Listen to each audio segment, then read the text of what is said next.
हम लोग टिश्यूज़ का चैप्टर पढ़ रहे थे, जिसमें हमने प्लांट टिश्यू के बारे में पूरा पढ़ लिया था। उसके बाद हमने पिछली वीडियो में एनिमल टिश्यूज़ में एपिथेलियल टिश्यू का क्लियर कर लिया था, और अब हम कनेक्टिव टिश्यू के बारे में पढ़ेंगे। Connective tissue, blood is a type of connective tissue. Why would it be called connective tissue? Blood एक कनेक्टिव टिश्यू है। इसे हम कनेक्टिव क्यों बोलते हैं? क्योंकि ये हमारी पूरी बॉडी के पार्ट्स को, एक पार्ट से दूसरे पार्ट को कनेक्ट करता है। ब्लड हमारे ब्रेन में भी जाता है, ब्लड हमारे हैंड्स में भी जाता है, ब्लड हमारे स्टमक में भी जाता है, इंटेस्टाइन में भी जाता है। तो ये सब क्या है? ब्लड पूरी बॉडी को कनेक्ट कर रहा है। A clue is provided in the introduction of this chapter. Now let us look at this type of tissue in some more detail. The cells of connective tissue are loosely spaced and embedded in an intercellular matrix. और ये क्या है? Intercellular matrix से connected होती हैं blood की जो sales होती हैं या कनेक्टिव टिश्यूज़ जो होते हैं। द मैट्रिक्स में be jelly like, fluid, dense और रिजिड। जो ये मैट्रिक्स होता है ये जेली की तरह भी हो सकता है, लिक्विड भी हो सकता है। डेंस मतलब डार्क, मतलब डेंस का मतलब विस्कस होता है, और रिजिड का मतलब हार्ड भी, मतलब लिक्विड में भी हो सकता है, हार्ड में भी हो सकता है। The nature of matrix differ in concordance with the function of the particular connective tissue. तो इसकी नेचर डिपेंड करती है कौन सा कनेक्टिव टिश्यू है। अब सबसे पहले देखते हैं, take a drop of blood on a slide and observe different cells. अब हम एक ड्रॉप लेते हैं ब्लड की और उसकी सारी सेल्स को हम ऑब्जर्व करते हैं माइक्रोस्कोप में। Blood has a fluid liquid matrix called plasma. तो ब्लड में क्या होता है? लिक्विड ब्लड, हमें पता है लिक्विड होता है, जिसमें WBCs होती हैं, RBCs होती हैं और प्लेटलेट्स होती हैं। RBCs, WBCs एंड प्लेटलेट्स ये ब्लड में मिक्स होती हैं। The plasma contains protein, salts and hormones. अब ब्लड में हॉर्मोन्स होते हैं। देखो, जब कैसे पता, जब हमें कभी भी अपने हार्मोनल टेस्ट कराना होता है या हम अपनी शुगर भी चेक करते हैं, तो हम कैसे करते हैं? ब्लड से ही तो करते हैं। तो शुगर का लेवल कैसे पता चलता है? क्योंकि ब्लड में इंसुलिन होता है, हम उससे हमें पता चल जाता है। या फिर अगर हम ब्लड टेस्ट दे के आते हैं तब हमें पता चलता है कि हमें डॉक्टर ने थायराइड टेस्ट बोला है, तो हम क्या करते हैं? ब्लड का ही तो देकर आते हैं। तो इसका मतलब ये जो थायरॉक्सिन होता है या फिर इंसुलिन होता है, ये सब हॉर्मोन्स होते हैं, ये हमारे ब्लड में प्रेजेंट होते हैं। तो कौन कितना काम कर रहा है वो ब्लड टेस्ट से पता चल जाता है। तो ब्लड में ये सारी चीज़ें, सॉल्ट्स भी होते हैं, प्रोटीन्स भी होते हैं, हॉर्मोन्स भी प्रेजेंट होते हैं। Blood flows and transport gases, digested food, hormones and waste material to different parts of the body. अब ब्लड में हमने जो भी फूड इंजेस्ट करते हैं वो हमारे इंटेस्टाइन से एब्जॉर्ब होता है और वो ब्लड में मिक्स हो जाता है। अब ये ब्लड पूरी बॉडी में रोटेट होता रहता है, मतलब पूरी बॉडी में ट्रांसपोर्ट होता रहता है। ये जो मटेरियल्स इसमें होते हैं उनको ट्रांसपोर्ट करता रहता है। जैसे ऑक्सीजन है, लंग्स से ऑक्सीजन लेता है, पूरी बॉडी में ट्रांसपोर्ट कर देता है। इंटेस्टाइन से जो भी फूड डाइजेस्ट होता है उसको एब्जॉर्ब करता है, पूरी प्लांट बॉडी में ट्रांसपोर्ट कर देता है। तो ब्लड का क्या काम है? ट्रांसपोर्टेशन का। हम फूड खाते हैं तो फूड को ट्रांसपोर्ट करता है, हम ऑक्सीजन इनहेल करते हैं उसको ट्रांसपोर्ट करता है, हमारी बॉडी में हार्मोन्स प्रोड्यूस होते हैं उसको भी ट्रांसपोर्ट करता है, और जो हमारी बॉडी में वेस्ट प्रोडक्ट्स होते हैं उनको भी ट्रांसपोर्ट करता है। वेस्ट का मतलब जैसे ऑक्सीजन को इसने लंग्स से लिया और पूरी बॉडी में ट्रांसपोर्ट कर दिया, ऐसे पूरी बॉडी में कार्बन डाइऑक्साइड भी प्रोड्यूस होती है, उसको इलाज बॉडी से मटेरियल्स को कलेक्ट करना और पूरी बॉडी में मटेरियल्स को ट्रांसपोर्ट कर देना, मतलब वेस्ट को इकट्ठा करना, और यूज़फुल मटेरियल को ट्रांसपोर्ट करना। अब ये तो हो गई ब्लड की बात। अब हमने ये बात भी पढ़ी, ब्लड में 3 तरह की सेल्स होती हैं। First is RBCs, second WBCs और थर्ड इज़ प्लेटलेट्स। तो RBCs रेड कलर की सेल्स होती हैं और इनका काम होता है ब्लड का कलर रेड जो होता है वो किसकी वजह से होता है? RBCs की वजह से। दूसरा होता है WBCs। WBCs क्या करती है? ये ब्लड में रहती हैं और ब्लड में डिफेंस पावर को बढ़ाती है। मतलब हमारी बॉडी में कोई भी चीज़ एंटर कर रही है, कोई भी इम्यून सिस्टम जो आजकल बढ़ रहा है उसका मतलब है WBCs का काउंट बढ़ना। जिसके बॉडी में इम्यून सिस्टम अच्छा होता है उसकी बॉडी में WBCs का काउंट इनफ होता है जितना एक ह्यूमन बॉडी के लिए नेसेसरी है। प्लेटलेट्स भी हमारे ब्लड में ही रहती हैं। Next is bone is another example of A connective tissue. अब दूसरा, पहला हमने पढ़ लिया ब्लड, सेकेंड पे आते हैं हम बोन पर। बोन भी क्या है, कनेक्टिव टिश्यू है। It forms a framework. हम जो पूरे खड़े होते हैं तो ये किसकी वजह से, बोन्स की वजह से। हमारे बोन्स जो हैं हमारी बॉडी में पूरा एक सिस्टम बना रही हैं। हमारा जो भी बॉडी का पूरा फ्रेमवर्क है वो किसकी वजह से है, बोन की वजह से। It also anchors the muscles and support the main organs of the body. अब ये मसल्स के साथ जुड़ जाती हैं और हमारे पूरी बॉडी के ऑर्गन्स को सपोर्ट करती है। It is a strong and non flexible tissue. Flexible और नॉन फ्लेक्सिबल, स्ट्रॉन्ग होती है। अब बोन्स ऐसी तो नहीं है कि मैं अगर किसी बोन को फोल्ड करना चाहूँ तो वो फोल्ड हो जाए। जहाँ पर भी, जैसे हमें आर्म्स है हमें इन्हें अप डाउन करना होता है तो यहाँ पे एक अलग टाइप, ये बोन्स एक के अंदर एक फंसी हुई होती है जिसकी वजह से इनका मूवमेंट हो जाता है। लेकिन ऐसा तो नहीं है ना कि आप बोन को उनको तोड़ मोड़ सकते हो, नहीं कर सकते ना। जब बोन टूट जाती है तो हम उस पार्ट का काम कर ही नहीं। सपोज हाथ की बोन में क्रैक आ जाता है, फ्रैक्चर हो जाती है तो हमारा वो हाथ काम नहीं करता। क्यों? अब यहाँ से समझ में आते कि बोन का कितना बड़ा रोल है, एक बोन के क्रैक होने से कितना डिफ़िकल्ट हो जाता है। What would be the advantage of these properties for bone function? Bone cells are embedded in a hard matrix that is composed of calcium and phosphorus compound. तो बोन्स में कौन कौन से चीज़ें होती हैं, कैल्शियम एंड फॉस्फोरस। तो ये क्वेश्चन अक्सर एग्जाम में पूछा जाता है कि बोन मैट्रिक्स में कौन से कंपाउंड्स मिलते हैं, तो वो होते हैं कैल्शियम एंड फॉस्फोरस। याद रखना, कैल्शियम कम खाते हैं तो हमारे बोन्स में दर्द होने लग जाता है, यहाँ हमारी बॉडी में प्रॉपरली जो बोन्स का जो काम होता है वो नहीं हो पाता। तो इसका मतलब है कि कैल्शियम एंड फॉस्फोरस का रोल क्या है, बोन को स्ट्रॉन्गनेस देना। जैसे हमारी बॉडी में कमजोरी लगती है, डॉक्टर हमें कैल्शियम की गोली दे देता है जिससे कि ये हमारी बॉडी को हेल्प करती है। अब आते हैं नेक्स्ट आगे की बात, two bones can be connected to each other by another type of connective tissue called ligaments. तो दो बोन्स को क्या चीज़ कनेक्ट करके रख रही है, लिगामेंट्स। लिगामेंट्स जो होते हैं जब वीक हो जाते हैं तब हमें चलने उठने बैठने में दर्द होता है, क्योंकि ये बोन टू बोन कनेक्ट करता है। It has considerable strength. तो this tissue is very elastic. तो ये जो लिगामेंट होते हैं इलास्टिक होते हैं, मतलब फोल्ड भी हो सकता है, प्रॉपरली लिक्विड भी नहीं होता और प्रॉपरली हार्ड भी नहीं होता। ये लिगामेंट्स होते हैं जो कि कनेक्ट करते हैं बोन टू बोन, इलास्टिक होते हैं। जब भी कभी हमें बोन को फोल्ड, मतलब हमें अपने घुटने को मोड़ना है तो किसकी वजह से मुड़ता है, लिगामेंट्स की वजह से। It has considerable strength. Ligaments contain very little matrix. इसमें लिक्विड बहुत कम होता है। अब आते हैं टेंडन्स की बात। Tendons connect muscle to bone. अब मसल टू बोन कौन कनेक्ट कर रहा है, टेंडन्स। तो हमने बोन टू बोन कौन कनेक्ट कर रहा था, ligaments. Muscle to bone tendons कर रहे हैं। And are another type of connective tissue. Tendons are fibrous tissue with great strength but limited flexibility. लेकिन जो टेंडन्स होते हैं ये इतने फ्लेक्सिबल नहीं होते। तो हमने पहले बोन के बारे में पढ़ा था, हमने सबसे पहले ब्लड, कनेक्टिव टिश्यू में ब्लड पढ़े थे जो कि 3 तरह के होते हैं, WBCs, RBCs और प्लेटलेट्स।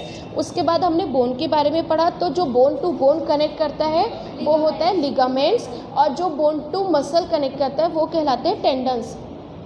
अब आते हैं थर्ड नंबर पे, another type of connective tissue, cartilage. Cartilage होता है तीसरी तरह का, जो ना तो बोन की तरह हार्ड होता है और ना ही मसल की तरह सॉफ्ट होता है। ये बोनी मसल्स की तरह होते हैं, जैसे हमारी नोज़ पर होता है, ये हमारे ईयर्स के पिन्ना पर होता है। ये ना तो हार्ड है और ना ही सॉफ्ट है। इतना हार्ड भी नहीं है कि बोन कह दें और इतना सॉफ्ट भी नहीं है कि मसल कह दें।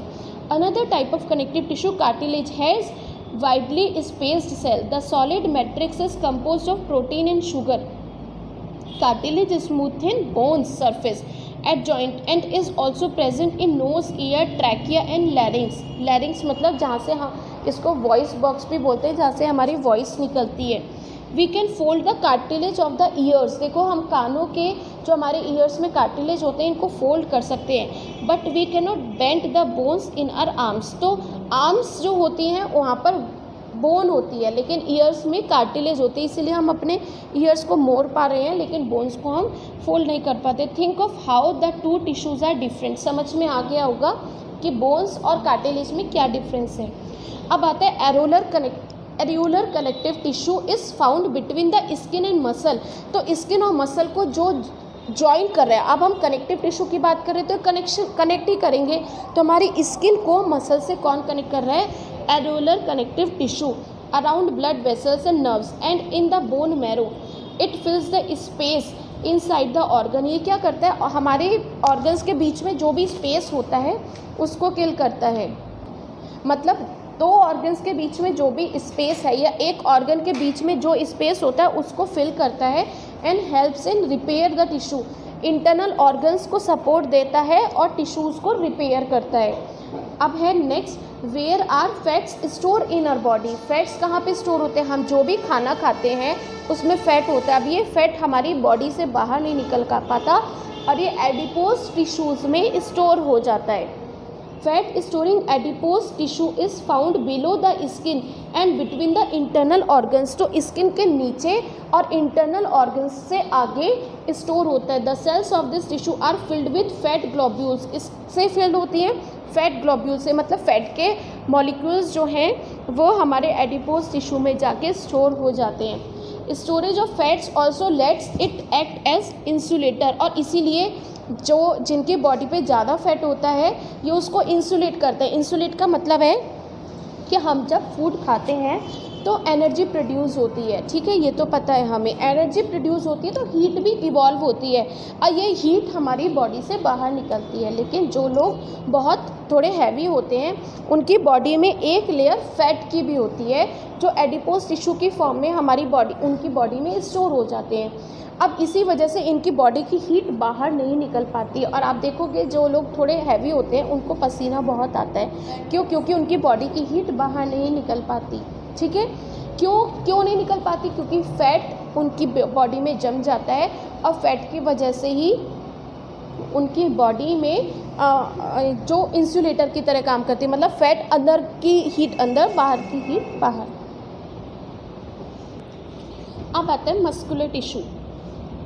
Muscular tissue consist of elongated cells also called muscle fiber. इसको मसल फाइबर भी बोलते हैं। This tissue is responsible for movement in our body. तो जब हम चल पा रहे हैं वो मसल्स की वजह से, हम बैठ पा रहे हैं वो मसल्स की वजह से। तो हमारी बॉडी में जितने भी मूवमेंट्स हो रहे हैं वो मस्कुलर सेल्स की वजह से हो रहे हैं। Muscles contain special protein called contractile protein which contract and relax to cause movement. ये कॉन्ट्रैक्टाइल प्रोटीन होते हैं जो कॉन्ट्रैक्ट होता है, रिलैक्स होता है, जिसकी वजह से मूवमेंट होता है। अब ये चीज़ ध्यान से सुनना, we can move some muscles by conscious will. Conscious will मतलब हम अपनी मर्जी से मूव कर पा रहे हैं। जैसे मैं अपने हाथ को मूव कर सकती हूँ क्योंकि मैं चाहती हूँ, मेरा मन नहीं कर रहा तो मैं अपने हाथ को नहीं मूव करूँगी। Muscles present in a limbs. Limbs मतलब हमारे घुटने में या पैरों में या हाथ लिम्स में। Move when we want them to and stop when we so decide. जब हम चाहें तो हम अपने हैंड्स को या लिम्स को, लेग्स को मूव कर सकते हैं, नहीं चाहे तो नहीं कर सकते। Such muscles are called voluntary muscles. तो इन मसल्स को कहते हैं वॉलेंट्री मसल्स। वॉलेंट्री मतलब हम अपनी मर्जी से उनको मूव कर पा रहे हैं। उसके बाद है these muscles are also called skeletal muscles as they are mostly attached to bones and help in body movement. क्योंकि वो बोन से अटैच हो जाती है और वो हमारी बॉडी को मूव करने में हेल्प करती है। तो बोन्स को तो हम मूव कर पाते हैं ना। Under the microscope these muscles show alternate light and dark bands. तो साइड में अगर हम डायग्राम को देखें तो ये लाइट एंड डार्क बैंड्स हमें दिख रहे हैं।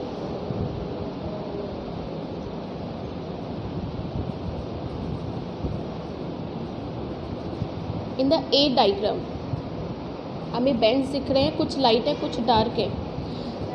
उसके बाद आता है As a result, they are also called striated muscles. Under the microscope, these muscles show alternate light and dark bands or striations when strained appropriately.